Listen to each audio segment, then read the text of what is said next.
Olá, seja bem-vindo à disciplina Epilepsia, Aspectos Psicossociais e Interação com a Sociedade.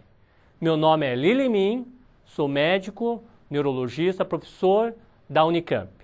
Vamos fazer uma recapitulação sobre o que é a epilepsia. Você já teve essa apresentação, essa aula, abordagem, anteriormente, acho que pela professora Paula. Agora, vamos lá. O que vem a ser a epilepsia? A epilepsia é uma condição neurológica, crônica, grave, que acomete mais ou menos 1 a 2% da população. Isso quer dizer que numa sala de aula, de 100 alunos, uma escola de 100 alunos, ou de 1000 alunos, você coloca matematicamente 1 a 2% tem alguma forma de epilepsia. Mas o que vem a ser a epilepsia? Além da condição neurológica grave, ela precisa ter como características crises epiléticas, mais do que uma, precisa ter recorrência. E além disso, as crises não podem ocorrer em algumas situações, como febre ou intoxicação metabólica ou exógena. No caso de febre, é muito comum confundir a epilepsia com convulsão febril. A convulsão febril é um tipo, uma síndrome especial da epilepsia. Entretanto, a gente não caracteriza como uma epilepsia, mas é uma situação em que a criança tem uma propensão a desenvolver crises na vigência de febre. Felizmente, a grande maioria dos pacientes que têm a convulsão febril não precisam de tratamento medicamentoso e tem uma excelente evolução. Existe a necessidade de sempre na vigência de febre tentar controlar a febre de uma maneira mais rápida possível. Então a epilepsia precisa ter essas características. Um ponto importante é a questão das crises epiléticas. As crises epiléticas nada mais é do que uma manifestação clínica transitória de um mau funcionamento do cérebro, devido a uma hiperexcitação dos neurônios, que pode ser de um determinado lugar do cérebro ou no cérebro como um todo. Boa parte da população entende a crise epilética como ataque, a convulsão, aquele tipo de crise em que a pessoa fica dura, solta um grito, cai no chão, se bate. Esse é o tipo de crise mais comum. Entretanto, existem outros tipos de crise. E, de fato, a gente tende a classificar os tipos de crise em dois grandes grupos. Crises do tipo parciais ou focais, em que a crise começa num determinado lugar do cérebro. Recapitulando um pouquinho da nossa neuroanatomia funcional, conforme a região do cérebro envolvido na crise, que alberga uma determinada função, por exemplo, a função de mexer o braço, a crise começa numa região que controla meu braço, eu vou ter movimentos não controláveis daquele segmento do meu corpo, meu braço vai ficar se batendo. Ou então uma crise que começa numa região responsável pela visão. O paciente pode ter alterações visuais como pequenas luzinhas brilhantes ou bolas coloridas e assim por diante. Então, conforme a região do cérebro envolvido, o paciente poderá ter um tipo de crise epilética. No caso de crises parciais, elas podem até ser subdivididas em aquelas que a pessoa perde a consciência e aquelas que não perde. Então, a pessoa pergunta, mas a pessoa não perde consciência, como é que isso funciona? Então a pessoa está vendo a crise acontecer na frente dele, ou sente a crise. Ele está totalmente consciente daquele aspecto, só que não consegue controlar. Isso é muito importante lá adiante, na parte do diagnóstico que a gente vai estar abordando, de falar esses aspectos, porque vai auxiliar o médico a classificar o tipo de crise. E agora também existe uma crise que começa envolvendo o cérebro como um todo. E o protótipo, o tipo mais comum, é aquela crise de convulsão, que a pessoa cai no chão, se bate. Entretanto, existem alguns outros tipos de crise generalizada que para o professor é muito importante tentar reconhecer, que são as crises de ausência. As causas de epilepsia. As causas da epilepsia podem ser diversas. De fato, nós falamos que é multifatorial, que existe composição de diferentes fatores que fazem com que a pessoa venha a ter a epilepsia. Entretanto, algum desses fatores pode ser mais, digamos, exuberante, mais claro de ser identificado, e nós tentamos a classificar esses casos de epilepsia baseados nessa ótica. Então, existe a causa de epilepsia genética, em que algumas alterações genéticas podem fazer com que a pessoa venha a ter um tipo específico de epilepsia. O clássico mais comum na escola é a epilepsia de ausência, em que a criança sai do ar por poucos segundos e volta como se não tivesse nada acontecendo. Volta a fazer exatamente o que estava fazendo. Existem alguns outros tipos de crise do tipo genético, né, que é a epilepsia mioclônica juvenil, que também é muito frequente, em que a pessoa pode ter, além dessas crises de ausência, ter mioclonia, que são pequenos solavancos, né, os sustinhos, como os pacientes muitas vezes referem, e algumas ocasiões associadas a crises tônico-clônicas generalizadas, aquele tipo de crise que a pessoa cai no chão e se bate. Então, nessa síndrome existe a combinação de 3 tipos de crises epiléticas.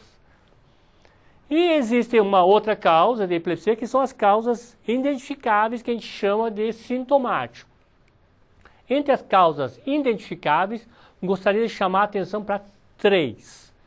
O traumatismo crânioencefálico, né, que dado ao, digamos, altas taxas de acidentes automobilísticos, tem sido uma das causas muito comuns de epilepsia. A pessoa tem um trauma craniano, faz uma sequela e com isso pode vir a desenvolver crises epiléticas futuras.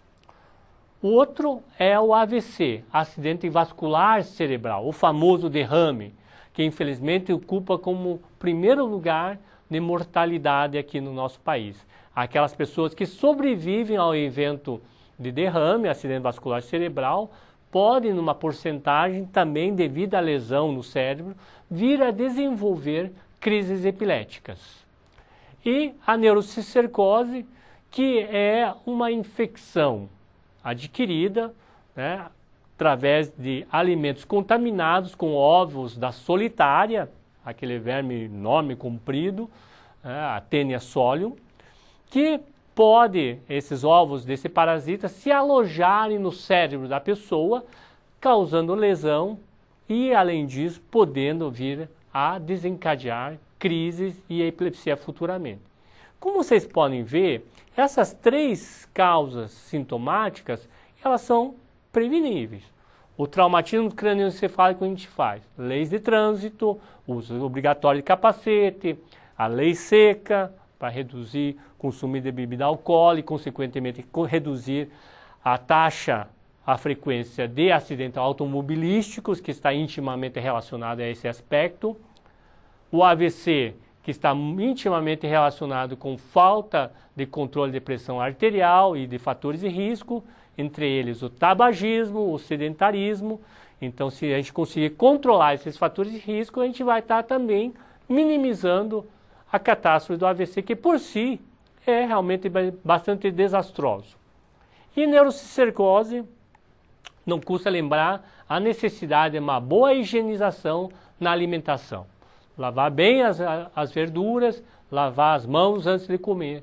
Então, esses são aspectos importantes que podem ajudar a reduzir bastante a frequência da epilepsia.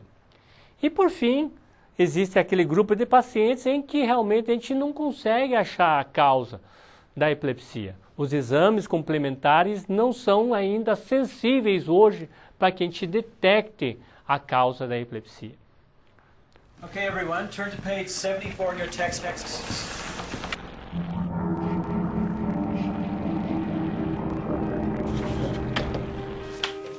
Who knows the answer? Kelly. Kelly. Attention again. Now, I know you can do better than this. Oh, pardon. Mr. Rossi. She just had a seizure.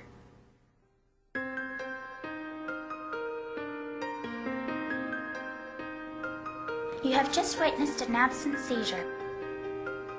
Not all seizures are the same. E você, professor? Você reconheceria essa crise que a menininha acabou de ter nessa sala de aula lá no Canadá? Isso seria facilmente identificável na sua sala de aula? Deixamos mais um vídeo no repositório do Moodle para que você tente observar quais são as características que poderiam fazer com que você pensasse numa crise de ausência.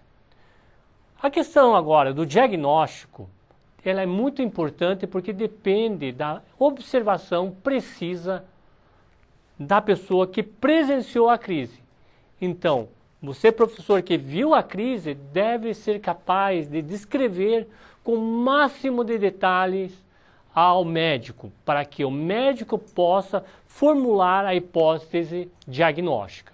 Então, a hipótese diagnóstica ou diagnóstico de epilepsia, ela é baseada essencialmente na história clínica que o paciente, familiares e testemunhas contam, aliado ao exame físico que é feito ali no consultório. Os exames complementares, eles não fazem o diagnóstico de epilepsia, mas elas são muito importantes, como o nome já falam, complementam o diagnóstico de epilepsia, principalmente para saber sobre as causas da epilepsia. Esse é um ponto muito importante. Então, professor, você que vê esses eventos, testemunha esses eventos, tem um papel muito importante, auxílio ao diagnóstico, de contar esses dados ao médico que vai fazer, enfim, o diagnóstico e depois o tratamento do paciente. O tratamento, ela existe e funciona na grande maioria dos casos.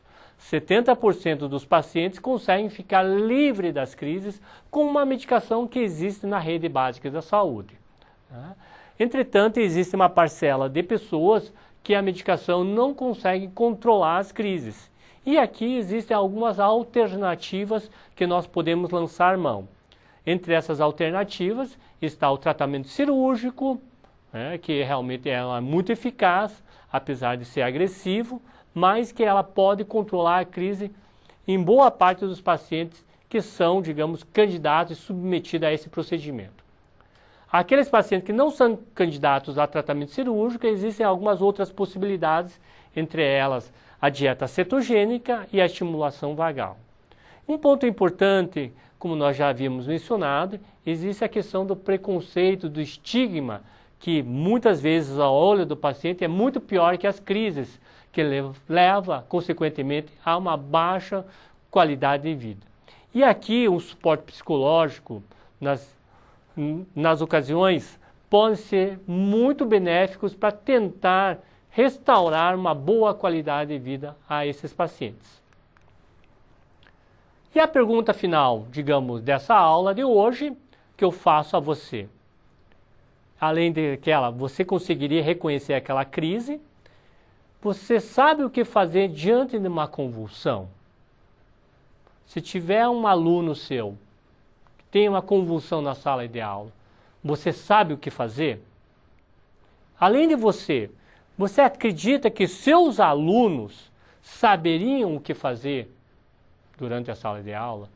Para isso, nós vamos deixar essa discussão aberta no nosso fórum. Gostaríamos muito de escutar a sua experiência, a sua vivência.